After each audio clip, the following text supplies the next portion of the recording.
बिस्मिल्लाहिर्रहमानिर्रहीम। अस्सलाम वालेकुम नाज़रीन, मैं हूँ साकिब बशीर। आज हम दो तीन मौज़ूआत पे बात करेंगे। एक तो हुकूमत की जानिब से जो अहम कानून साजी है उसके हवाले से वज़ीर दाखिला राना सनाउल्लाह साहब का अहम बयान सामने आया है, उस पर बात करेंगे थोड़ी सी मुख्तसर पे। इसके अलावा जो साबिक डिप्टी जो सुपरिटेंडेंट हैं अडियाला जेल के अकरम, उनके हवाले से बहुत ही गैर मामूली अपडेट्स हैं। अडियाला जेल के हुकाम जो आईजी हैं मैं जो जेल खाना जात और उनकी जानिब से अकरम जो लापता है 14 अगस्त से, उसके खिलाफ क्या क्या हो रहा है इस पे बात करेंगे। और इमरान खान के केसेस की क्या नौयत है, किस स्टेज पे हैं, क्या होने जा रहा है, इसके हवाले से तीन मौज़ूआत हैं हमारे। आप हमारे साथ रहिएगा। हमारा यूट्यूब चैनल सब्सक्राइब कर लें, बेल आइकन का बटन प्रेस कर लें ताकि जब भी हम कोई वीडियो अपलोड करें तो फ़ौरन उसका लिंक आपको मिल जाया करे।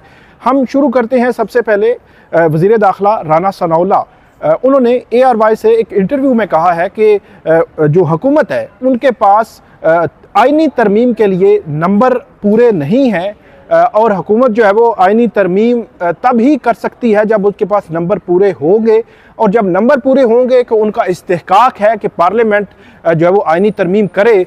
और जो चीफ जस्टिस हैं काजी फाइज ईसा, उनकी जानिब से उन्होंने ये कहा है कि चीफ जस्टिस ने अटॉर्नी जनरल और जो वज़ीर कानून हैं आज़म नज़ीर तारड़, उनको ये कहा कि वो एक्सटेंशन कबूल नहीं करेंगे, मतलब तोसी नहीं लेंगे अपनी जो मुद्दत है बतौर चीफ जस्टिस। लेकिन साथ ही राना सनाउल्लाह ने ये बात भी की कि चीफ जस्टिस ने ये कहा कि अगर तमाम की उम्र की हद जो है वो बढ़ा दी जाए तो फिर ठीक है। तो इसका मतलब जो है वो इनडायरेक्टली आप ये ले सकते हैं कि अगर हुकूमत वक़्त इस पोजीशन में हो कि जो जजेस हैं उनकी उम्र 3 साल 2 साल 1 साल बढ़ा दी जाए उनकी रिटायरमेंट की एज, तो इस सूरत में बतौर वज़ीर दाखिला जो हैं जो राना सनाउल्लाह साहब हैं उनके बकौल जो उन्होंने बात की है तो चीफ जस्टिस जो है एग्री कर रहे हैं, लेकिन ओवरऑल उन्होंने डिसएग्री किया और उन्होंने ये कहा कि वो एक्सटेंशन कबूल नहीं करेंगे, लेकिन उम्र की हद बढ़ाई जाए तो फिर सिचुएशन बन सकती है। तो अब मामला ये है कि पिछले तकरीबन 1.5 हफ्ते से हुकूमत इस तनाजुर पे है और ये चीज़ चल रही है कि हुकूमत ने जो पार्लियामेंट का इजलास आज भी होना है, पिछले हफ्ते भी था और ये लग रहा था कि शायद वो कोई कानून साजी करने जा रहे हैं, कोई आइनी तरमीम करने जा रहे हैं, जो जजेज की रोटेशन वाला मामला है वो करने जा रहे हैं। शायद ये भी था कि जो कानून है, जो तौहीन अदालत का कानून है, ऑर्डिनेंस है, उसके हवाले से भी कुछ तब्दीलियां करने जा रहे हैं, या सुप्रीम कोर्ट के जजेस की तादाद 23 करने का भी एक जो है वो चीज़ सामने आई थी। लेकिन अभी तक अमली तौर पर चीज़ें जो है वो नई जो है वो उस नहज पे आई कि जिसको कहा जाए कि हुकूमत जो है वो कानून साजी अब करना शुरू कर दी है। ये बातें हुकूमत के जो अंदरूनी हल्के हैं वो ये कह रहे हैं कि हुकूमत जो मखसूस नशिस्तों का तफसीली फैसला है उसका इंतज़ार कर रही है। अब तफसीली फैसला बज़ाहिर ऐसे लगता है कि 9 सितंबर को जो वर्किंग डे होगा सुप्रीम कोर्ट में पहला, उस वर्किंग डे के बाद ही अब जो है मखसूस नशिस्तों का फैसला आएगा। और 12 सितंबर को जो जस्टिस मंसूर अली शाह साहब हैं वो अमेरिका से उनकी मुतवक्को तौर पर वापसी है और उसके बाद ये पता चलेगा कि जो हुकूमत वक़्त है या जो सुप्रीम कोर्ट है उसमें जो 8 जजेस हैं उन्होंने ये मखसूस नशिस्तों का तफसीली फैसला देना है, वो कब तक आएगा और तफसीली फैसले के बाद ये पता चलेगा कि तफसीली फैसले में जो वजूहात हैं वो क्या हैं। हुकूमत भी बज़ाहिर ऐसे लगता है कि उनका इंतज़ार कर रही है कि उस तफसीली फैसले में कौन कौन सी ऐसी चीज़ें हैं जिनको लेकर अगर तो जो मामला हुकूमत के खिलाफ हुआ और जो लग भी रहा है कि चार्जशीट हो सकती है इलेक्शन कमीशन के खिलाफ, क्योंकि इलेक्शन कमीशन ने 13 जनवरी के उस फैसले की गलत तशरीह की। 11 सुप्रीम कोर्ट के जजेस ये बात कर रहे हैं, इलेक्शन कमीशन अगरचे नहीं मान रहा, डटा हुआ है, लेकिन अगर उसके खिलाफ चार्जशीट होती है तो फिर 8 फरवरी इलेक्शन पर भी सवालात उठ सकते हैं, जिसका डायरेक्टली असर जो है वो हुकूमत वक़्त पर भी आ सकता है। और इस तनाजुर को कि सुप्रीम कोर्ट के 8 जजेस उस मखसूस नशिस्तों के उस फैसले में तफसीली फैसले में क्या वजूहात देते हैं, क्या लिखते हैं, उसको देखने के लिए जो पार्लियामेंट का इजलास है वो भी कंटिन्यूसली अब चल रहा है। अब ये इंतज़ार भी है कि अगर उधर से फैसला आए, इधर से अगर कोई चीज़ जो है वो करनी हो तो वो हुकूमत वक़्त जो है वो कानून साजी करनी हो या कुछ भी करना हो तो फौरी तौर पर जो है वो की जा सके। ये एक ऐसा लगता है कि एडजस्टमेंट भी है। और जो 23 सुप्रीम कोर्ट के जजेस की तादाद का मामला है, वो मैं पहले भी आपको बयान कर चुका हूं कि वो जो है वो ये कहना कि पेंडेंसी बहुत ज़्यादा है, बहुत ज़्यादा इल्तवा का शिकार हैं केसेस सुप्रीम कोर्ट में, इसकी बजाय ये एक पॉलिटिकल मूव लगती है, सियासी हिकमत अमली और सियासी जो है वो कदम लगता है हुकूमत वक़्त का, क्योंकि हुकूमत ये समझती है कि 12 जुलाई को जो मखसूस नशिस्तों का फैसला आया था, वहाँ पर चीफ जस्टिस काजी फाइज ईसा के साथ एक जज था और बाकी 8 जजेस ने फैसला पीटीआई के हक में दिया, 2 जजेस एक तरफ और एक जज एक तरफ खड़ा था। तो वो जो बैलेंस है सुप्रीम कोर्ट में, जो बेंच का बैलेंस है, उस बैलेंस को मजीद अपने हक में करने के लिए बज़ाहिर ये कोशिश हो सकती है। अब देखना यह है कि ये लेजिस्लेशन क्या होगी भी या नहीं होगी, या कब होगी, किस तरह हुकूमत जो है वो करती है, और क्या आईनी तरमीम वाला जो मामला है क्या हुकूमत उसको भी जो है वो देखेगी या उस तरफ भी जाती है। अगरचे राना सनाउल्लाह बड़ा क्लियर अंदाज में उन्होंने ये आज बात की है कि हमारा कोई प्लान नहीं है इस हवाले से कि हम जो है वो कोई आईनी तरमीम जो है वो करें, उसके लिए नंबर जो है वो पूरे नहीं है। अब नंबर जो है वो नज़रसानी जब लगेगी, नज़रसानी अगर हुकूमत की एक्सेप्ट हो जाती है, पीपल्स पार्टी की एक्सेप्ट हो जाती है, इलेक्शन कमीशन की एक्सेप्ट हो जाती है, तो उसके बाद हुकूमत वक़्त के पास 2/3 मेजॉरिटी आ जाएगी और फिर वो आईनी तरमीम कर सकेंगे। उसके बगैर आईनी तरमीम मुश्किल है। लेकिन मौलाना फजल रहमान जो है उनका वोट पार्लियामेंट में भी और सेनेट में भी, कौमी असम्बली और सेनेट दोनों ऐवानों में उनका वोट बहुत अहमियत का हामिल है। उनसे तमाम पोलिटिकल पार्टीज भी मिल रही हैं, आसिफ अली जरदारी, शहबाज शरीफ मिले, पीटीआई भी मिल रही है। उनका वोट बहुत इंपॉर्टेंट होगा कि हुकूमत कोई भी कानून साजी करती है। तो ये एक सिनेरियो है जो बन रहा है और राना सनाउल्लाह साहब का बयान उस सिनेरियो में बहुत ही अहमियत का हामिल है, जिसमें इनकार भी है और इकरार भी है किसी न किसी सतह पे जो है वो ये। लेकिन ये देखना है कि 25 अक्टूबर या 26 अक्टूबर को जस्टिस मंसूर अली शाह साहब ही चीफ जस्टिस होंगे, या जो उम्र की हद बढ़ाने वाला जो मामला है, कानून साजी है, इसके ज़रिए कुछ और मंजरनामा भी हमें जो है वो देखने को मिल सकता है। इसके अलावा हम जो है वो आगे अब बात करेंगे।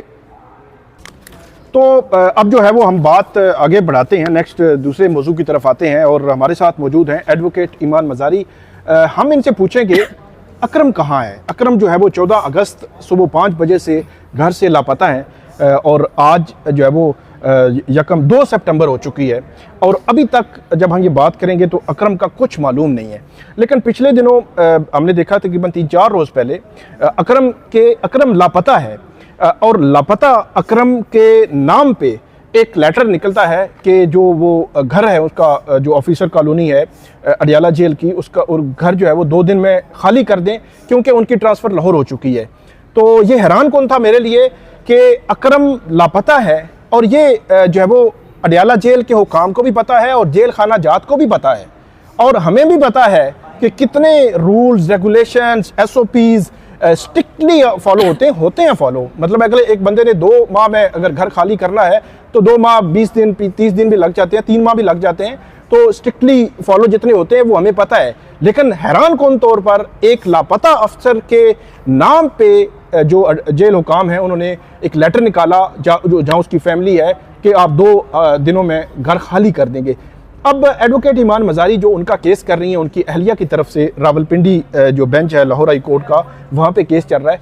इनसे पूछेंगे कि जब ये कहा गया कि 2 दिनों में घर खाली कर दें तो क्या हुआ, घर खाली हो गया, क्या हुआ? देखिए, घर खाली करना उनका इस टाइम पे इख्तियार नहीं है, ये बिल्कुल गैर कानूनी है। उनसे ये कहना कि इस टाइम पे वो घर खाली करें जब वो प्रेग्नेंट है और उनके साथ 3 बच्चे हैं और उनका जो खाविंद है वो 14 अगस्त से, जैसे आपने कहा, जबरन लापता है।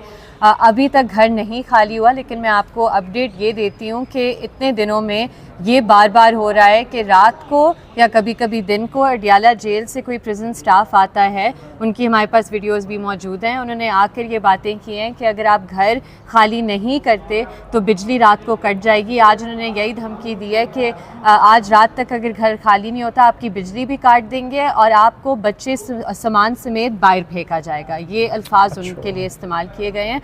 और अब साकिब बशीर साहब, मसला और भी आगे तक हुकूमत पंजाब ले गई है। ये लेटर है 30 अगस्त का, जो 30 अगस्त को उन्होंने लेटर भेजा है, एड्रेस्ड है मोहम्मद अकरम साहब को, ठीक है। और ये लेकर जाते हैं शो कॉज नोटिस और उनकी वाइफ को देते हैं, बीवी को, और कहते हैं जी आप इस पर साइन करें। तो उन्होंने कहा ये मेरे लिए नहीं है, मैं किस तरह इस पर साइन अकरम के लिए, अकरम साहब के लिए उनका नाम लिखा हुआ है। और इस शो कॉज नोटिस में क्या लिखा हुआ है? लिखा हुआ है कि आपको डिसमिस किया गया है सर्विस से और 7 दिन के अंदर आप इस शो कॉज नोटिस का जवाब दें, ठीक है। अच्छा, ये 30 अगस्त का सर्विस से डिसमिस। और इसकी एक रीज़न है, रीज़न ये है कि जब उन्हें घर खाली करने का कहा जा रहा था तो उनकी अहलिया ने उन्हें जवाब दिया कि जी वो अभी तक आपके सर्विंग अफसर है, आपने उन्हें डिसमिस तो नहीं किया सर्विस से। एक दिन बाद हुकूमत पंजाब 30 अगस्त को ये खत भेज देती है कि आप कहते हैं कि हमारी बदमाशी नहीं है, हम आपको दिखाते हैं हमारी बदमाशी है। तो इसके जवाब में अब अकरम साहब की वाइफ की तरफ से हमने ये खत आज भेजा है 2 सितंबर डिसमिसल को। किस बुनियाद पर उन्होंने की है? उन्होंने कहा है कि कोई इंक्वायरी, अब हमें और उनकी वाइफ, जी हमें अच्छा। और उनकी वाइफ को तो कोई आइडिया नहीं है कि कौन सी इंक्वायरी है, क्या हुआ, बट एग्जैक्टली हमें इसकी डिटेल्स भी नहीं पता। सिर्फ हमें ये ऑर्डर मिला है और उसके जवाब में आज हमने लेटर उनकी वाइफ के बिहाफ पे भेजा है, जहां हमने इन्फॉर्म किया है, क्योंकि हमें लेटर आया है होम डिपार्टमेंट से। ठीक है। होम डिपार्टमेंट हमारी रिट पिटिशन में पार्टी है, उन्हें पता है बहुत अच्छी तरह से मोहम्मद अकरम साहब जबरन लापता है। तो हमने यही इस खत में कहा है कि जो सेक्शन 13(4) है पीडा 2005 का, वो कहता है कि आप उस अक्यूज्ड अफसर पे सर्व करेंगे और उस अक्यूज्ड अफसर का राइट है डिफेंस का। आप उनकी वाइफ पर सर्व करके उनसे डिफेंस मंगवाने की कोशिश करें, अजीब बात है। बिल्कुल अजीब बात है। और ये नाजरीन हैरान कुन भी है कि एक अफसर कितना अरसा सर्व किया उन्होंने? आई थिंक उनकी काफ़ी 10 साल से ज़्यादा की 10 साल हम अगर कम से कम भी लगाएं तो मुझे 15 साल पता चला था, अगर कम से कम भी 10 साल लगाएं तो 10 साल एक जो है वो अकरम जो है उन्होंने सर्व किया है। और मेरी इतला के मुताबिक जब साबिक वज़ीर आज़म नवाज शरीफ थे जेल में, उनकी भी उस पर ड्यूटी उनकी रही है, या बाकी भी हाई प्रोफाइल जो वहाँ पे कैदी रहे हैं उन पर उनकी ड्यूटी रही है। इमरान खान जो है तकरीबन 8-9 माह इन पर जो है उनकी ड्यूटी रही है और उन्होंने सर्व किया है। उसमें खामियां भी हो सकती हैं, कुछ भी हो सकता है, लेकिन उनके जो डिपार्टमेंट है जेल जिसमें रहे हैं वो, उनका जो जेल खाना जात है उनके डिपार्टमेंट का, या जो महकमा दाखिला पंजाब है उनके जो लेटर्स हैं वो एक अजीब सी कहानी बता रहे हैं कि पुलिस, इसके अलावा जितने भी खुफिया इदारे हैं, इसके अलावा CTD है, FIA, सारी जितनी भी सिक्योरिटी के इदारे हैं, अडयाला जेल के हुकाम, वो कह रहे हैं कि 14 अगस्त से अकरम कहाँ पे है हमें कुछ मालूम नहीं है। बार बार अदालत उनसे पूछ रही है। CPO रावलपिंडी को एफिडेविट का कहा गया, सेक्रेटरी दिफा की जानिब से भी जवाब आया कि कुछ मालूम नहीं है। एक अफसर जिसने सर्व किया है उसका कुछ मालूम नहीं है। एक लेटर उनके नाम जाता है कि 2 दिनों में घर खाली कर दें, 2 दिन के बाद एक लेटर जा रहा है कि उनको डिसमिस फ्रॉम सर्विस किया गया है, शोकॉज किया गया है कि 7 दिन में वो बंदा जवाब दे जो लापता है। सबको पता है कि वो लापता है, लेकिन इसके बावजूद ये हो रहा है। तो अब क्या फर्दर आपने क्या किया है? देखें साकिब बशीर साहब, एक तो जो एविक्शन नोटिस जब आया था कि घर खाली किया जाए, उस पर हमने CM फाइल की है पिंडी बेंच में, और अब जो ये लेटेस्ट डेवलपमेंट्स हैं उन पर भी हम एक एडिशनल CM फाइल करेंगे। 10 सितंबर की समाअत मुकर्रर की गई है, लेकिन अब इशू ये है कि 10 सितंबर की बहुत लंबी तारीख है और उसके दरमियान वो फैमिली को इस तरह इंटिमिडेट और हरासा उनका कर रहे हैं कि वो मजबूर हो जाएं कि वो अपनी पिटिशन वापस ले लें। नहीं, वो क्यों जो रावलपिंडी बेंच है उन्होंने 10 सितंबर की तारीख, मतलब 2 हफ्ते की तारीख देने में क्या वजह थी कि एक बंदा जो है वो पिछले 14 रोज से उसका पता नहीं चल रहा था? तो इतनी लंबी तारीख मेरे लिए तो हैरान कुन है कि एक मिसिंग पर्सन है, उसकी फैमिली इतनी मतलब उसमें मुश्किलात में है। साकिब बशीर साहब, CPO साहब ने आई थिंक 14 दिन मांगे थे, उन्होंने कोर्ट में कहा था फोर्टनाइट, तो उन्हें फिर आई बिलीव 12 दिन का टाइम दिया, 14 दिन नहीं दिए गए। बट यही बात है कि हफ्ते भेजा के केसेस में या तो डे टू डे हियरिंग होनी चाहिए या फिर एक हफ्ते में एक हियरिंग लाजमी होनी चाहिए। और होती भी हैं, यहाँ इस्लामाबाद हाई कोर्ट में ऐसी हफ्ते बेजा की पटिशन्स आती हैं, वहाँ पे हर तीसरे चौथे पांचवें रोज जो है वो जरूर हियरिंग होती है। 12 दिन मेरा ख्याल है बनते नहीं थे। बट साकिब बशीर साहब, ये देखें कितनी अफसोसनाक और परेशान कुन सूरत हाल है कि गवर्नमेंट ऑफ पंजाब को पता है सदर बैरूनी थाने में FIR दर्ज है, पिटिशन पेंडिंग है, उनके इल्म में है सब सिचुएशन। कोई नहीं कह सकता कि उनके इल्म में नहीं है, तो मतलब है अगर उनके इल्म में होते साथ ये चीज़ें करें तो ये मैलिफाइड ही उनकी दिखाती है। और दूसरी बहुत ज़रूरी बात कि जब भी उनकी अहलिया जाती हैं सुपरिटेंडेंट से बात करने के लिए या DIG से बात करने के लिए, तो वो उन्हें यही जवाब देते हैं कि जी उनकी तो ट्रायल चल रहा है, उनकी तो इंक्वायरी चल रही है। कौन सी इंक्वायरी चल रही है? कोई पर्चा नहीं है, कोई अदालत में आकर बता नहीं रहा। हम तो बहुत खुश होंगे हमें बता दें कि क्या चल रहा है। ट्रायल तो आप क्या ही नहीं सकते, ना इंक्वायरी चले, वो डिपार्टमेंटल पुरानी इंक्वायरी होगी, लेकिन 14 अगस्त के बाद जो कुछ भी हो रहा है उसमें कानून की कोई हैसियत, कानूनी हैसियत नहीं है। अगर कुछ हो भी रहा है उसकी कोई कानूनी हैसियत नहीं है। इसलिए मैं हमेशा से ये कहता हूँ कि एज ए जर्नलिस्ट हम भी फिर वो रिपोर्ट करते हैं कि उसका जो है वो मोबाइल में से फ़लाँ जो है वो व्हाट्सएप ग्रुप निकल आया और फ़लाँ से लिंक निकल आया। होंगे, मैं ये नहीं कह रहा नहीं होंगे या नहीं होंगे, दोनों सूरतें हो सकती हैं, लेकिन एक बंदा जो है वो लापता है, तो लापता जो शहरी है उससे मंसूब खबरें, उनकी कोई हैसियत नहीं होती, कोई कानूनी भी हैसियत नहीं है। अगर कोई कानूनी कार्रवाई भी हो रही है तो अब 10 सितंबर को अर्ली हियरिंग आप रावलपिंडी बेंच में डाल रहे हैं। देखें, जब डेट फिक्स हो जाती है फिर तो अर्ली हियरिंग की वो एप्लीकेशन नहीं एंटरटेन होती, लेकिन हम एक एडिशनल सीएम भी फाइल करें तो हमें उम्मीद है कि एटलीस्ट वो अगर सीएम इस हफ्ते लग जाए तो हम एटलीस्ट कोर्ट को अप्राइज़ कर सकते हैं कि जब से पिछली हियरिंग हुई है और आज तक किस तरह फैमिली पर दबाव डाला जा रहा है। क्योंकि मैंने पहले भी अदालत में ये बात की है कि फैमिली पर बहुत ज़्यादा प्रेशर डाला जा रहा है कि आप वापस हट जाएं, नहीं तो अकरम साहब के लिए और मुश्किलात होंगी। तो इसमें अभी आपने जवाब क्या बताया, दोबारा बता दीजिएगा। हमने अपने जवाब में एक दो बातें की हैं। एक, हमने कहा है कि सबसे पहले जो सेक्शन 13(4) है पीडा का 2005 का, Punjab employees efficiency and discipline and corruption का जो एक्ट है, उसके तहत उन्होंने नोटिस सर्व किया है। तो हमने यही बात की है कि पहले तो FIR दर्ज है, उसकी कॉपी हमने साथ अटैच कर दी है, रिट पिटिशन फाइल हुई हुई है, उसकी कॉपी और उसके ऑर्डर्स हमने साथ लगाए हुए हैं।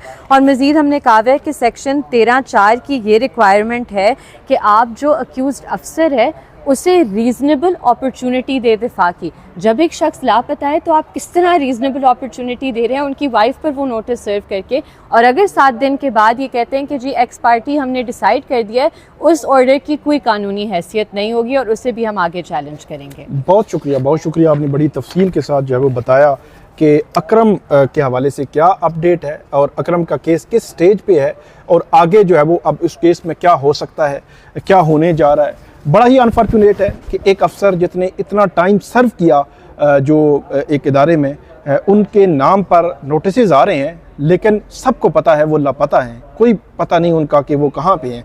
अब बढ़ते हैं आखिरी मौजू की तरफ। इमरान खान के जो केसेस हैं, आज जब हम ये बात कर रहे हैं तकरीबन 12:30 बजे हैं, तोशा खाना केस में इमरान खान की जो ज़मानत है और बुशरा बीबी की ज़मानत, उस पर आज एहतसाब अदालत के जज नासिर जावेद राना समाअत कर रहे हैं और उस समाअत में ये फैसला होना है कि अदालत उनकी ज़मानत मंजूर करेगी या नहीं करेगी। तोशा खाना 2 का ये केस है। इससे कबल तोशा खाना फौजदारी केस इलेक्शन कमीशन का था जिसमें 5 अगस्त को इमरान खान को सज़ा हुई थी। तोशा खाना 1 का केस था जिसमें इमरान खान को जो है वो 31 जनवरी 2024 को सज़ा हुई थी। और अब तोशा खाना 2 का केस है, इसमें रेफरेंस दायर हो चुका है। इसमें अभी तक उस रेफरेंस पे ये पता चला था कि नंबर नहीं लगा, लेकिन रेफरेंस दायर हो चुका है। ज़मानत पे अब फैसला होना है, रेफरेंस में अभी तक नोटिस नहीं हुए। और दूसरा जो 190 मिलियन पाउंड केस है वो 4 सितंबर के लिए मुकर्रर है। 190 मिलियन पाउंड केस के हवाले से मैं आपको बता चुका हूं कि तोशा खाना और 190 million pound case supreme court के उस फैसले के साथ जुड़े हुए हैं जो सुप्रीम कोर्ट ने 6 जून को फैसला जो है वो महफूज किया था। 6 जुलाई, 6 अगस्त और अब 6 सितंबर आने को है। सुप्रीम कोर्ट ने वो फैसला अभी महफूज है, वो फैसला नहीं दिया गया, और वो था नैब तरामीम का केस, जिसमें अगर नैब की तरामीम मंजूर हो जाती हैं, हुकूमत की जो अपील है वो मंजूर हो जाती है नैब तरामीम के केस में, तो डायरेक्टली तोशा खाना 2 का केस और 190 million pound case directly effect होंगे और तोशा खाना 2 केस खत्म हो सकता है और 190 मिलियन पाउंड केस जो कि पूरा फेडरल कैबिनेट के उस डिसीजन के इर्द गिर्द घूम रहा है, वो केस भी इफेक्ट हो सकता है। आखिरी बात, इलेक्शन कमीशन जो सुप्रीम कोर्ट ने 31 अक्टूबर 2023 को जो स्टे दिया था, उस पर देखना है कि 190 मिलियन पाउंड केस में जो कंक्लूड होता है ट्रायल, तो क्या जो एहतसाब अदालत है वो फैसला देगी या नहीं देगी। इमरान खान और बुशरा बीबी के वकला बार बार उस फैसले की तरफ अदालत की जो है वो तवज्जो दिला रहे हैं। अब देखना यह है कि वो फैसला महफूज जो है वो फैसला सुनाया जाएगा या नहीं सुनाया जाएगा, या सुप्रीम कोर्ट का नैब तरामीम केस में अपीलों का फैसला पहले आएगा। तो ये थी आज की अपडेट्स। उम्मीद है आपको पसंद आएंगी। इस पर फीडबैक दीजिएगा, कमेंट कीजिएगा। बहुत शुक्रिया।